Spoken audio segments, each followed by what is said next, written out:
السلام علیکم، میرا نام محمد ناصر کی ہے۔ پاک فوج پر تنقید کرنے کی وجہ سے میں پاک فوج سے معافی مانگتا ہوں کیونکہ میں حقائق سے نابلد تھا۔ میں اپنے باقی طریقے انصاف کے دوستوں سے گزارش کروں گا کہ وہ پاک فوج کے خلاف نفرت انگیز مہم کو فوراً ختم کریں۔ ہیلی کاپٹر حادثے کے بعد میں نے ملبہ دکھانے کا مطالبہ کیا جس کی وجہ سے شہداء کی تضحیک ہوئی۔ میں شرمسار ہوں کہ رجیم چینج آپریشن کے بعد مسلسل 3 ماہ میری تنقید کی وجہ سے پاک فوج کی دل آزاری ہوئی، جس کی وجہ سے میں معافی مانگتا ہوں۔ امریکہ کے ایک سرکاری ملازم کے حکم پر رجیم چینج آپریشن آپ نے کیا اور چوروں، لٹیروں اور غداروں کو ہم پر مسلط کر کے ملک کو سافٹ دیوالیہ کر دیا۔ اس سے جو ہماری تضحیک ہوئی اس کی خیر ہے۔ آپ نے 23 اور 24 مئی کو ہمارے گھروں کے اندر گھس کر چھاپے مارے، خواتین اور بچوں کو ہراساں کیا، چادر اور چاردیواری کی تقدس پامال کیا، اور اس سے جو قوم کی دل آزاری ہوئی اس کی خیر ہے۔ 25 مئی کو پرامن مظاہرین کے خلاف آپ نے تشدد کیا، رینجر کے دستوں نے ہم پر آنسو گیس کی شیلنگ کی، ایکسپائر شیلنگ ہم پر کی گئی اور ہمارے کارکنوں کو اٹھا کر پلوں کے نیچے پھینکا گیا اور انہیں شہید کیا گیا۔ اس سے جو ہماری دل آزاری ہوئی اس کی خیر ہے۔ آپ نے اپنے ڈالروں اور پلاٹوں کی خاطر ہمیں امریکی غلامی میں دے کر ہم پر ایک امپورٹڈ ٹولہ مسلط کر دیا۔ آپ نے ہم سے ہماری عزت، غیرت اور غرور چھین لیا اور اس کی وجہ سے جو ہماری دل آزاری ہوئی اس کی خیر ہے۔ آپ نے 56% ملک کی آبادی کو جاہل اور ill informed قرار دیا اور اس کی وجہ سے جو ہم نوجوانوں کی دل آزاری ہوئی اس کی خیر ہے۔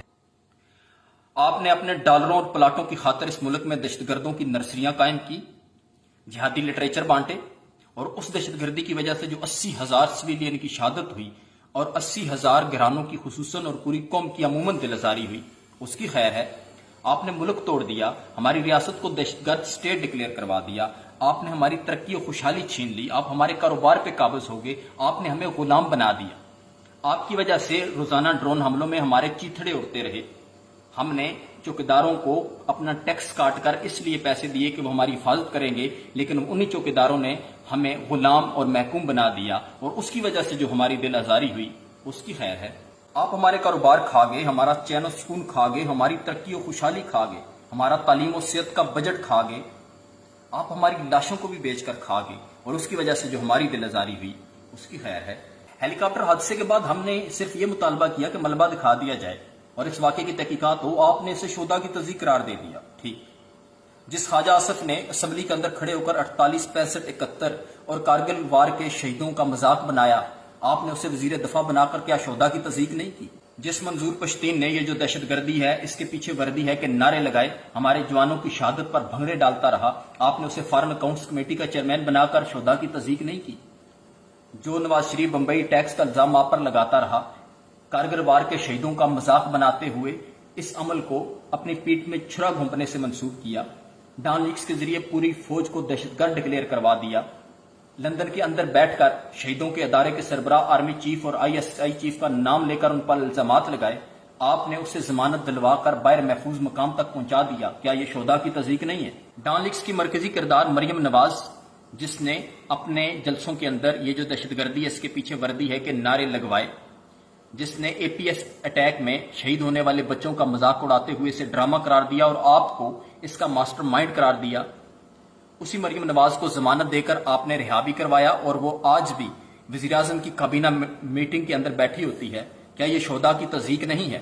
جس سیاض صادق نے یہ کہہ کر پوری آرمی کو ڈرپوک قرار دیا کہ جس وقت انڈیا نے حملہ کیا تھا تو اس وقت آپ کی ٹانگیں کانپ رہی تھی، آپ کے چہرے پر پسینہ تھا، آپ نے اسی کو اسپیکر کی کرسی پر بٹھا کر کیا شہداء کی تضحیک نہیں کی؟